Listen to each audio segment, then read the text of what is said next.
আছে সেগুলো হচ্ছে ইউপিএসসির কম্বাইন্ড ডিফেন্স সার্ভিস সিডিএসের মাধ্যমে আর্মি, নেভিতে এবং বায়ুসেনাতে 407 জন অফিসার নেওয়া হচ্ছে। এটা দেখো 2 মাস 9 মাস 2 বছর 9 মাস থেকে 2 বছর একটা ট্রেনিং করিয়ে এটা অফিসার নেওয়া হবে, কিন্তু ট্রেনিংয়ের পরে কিন্তু মিলিটারি একাডেমিতে লেফটেন্যান্ট পদে মানে রিক্রুটমেন্ট হবে ডিরেক্ট। তো এটা একটা খুব ভালো পোস্ট, সিডিএস এক্সাম আমরা যেটা বলি। তো সেটা ফর্ম বেরিয়েছে, এটা তোমরা একটু দেখে নিও।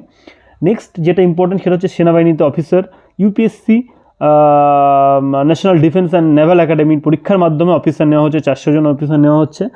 এখানেও আবেদন করতে পারে গ্র্যাজুয়েশন, উচ্চ মাধ্যমিক পাস ছেলেমেয়েরা ফিজিক্স কেমিস্ট্রি থাকলে বিমান বাহিনীতে অ্যাপ্লাই করা যাবে, নেভিতে অ্যাপ্লাই করতে পারবে, কিন্তু বয়সটা হতে হবে একটু 96 থেকে 2098 থেকে 2002 অবধি মেবি, মানে বয়সের তারিখটা এটা একটু দেখে নিও।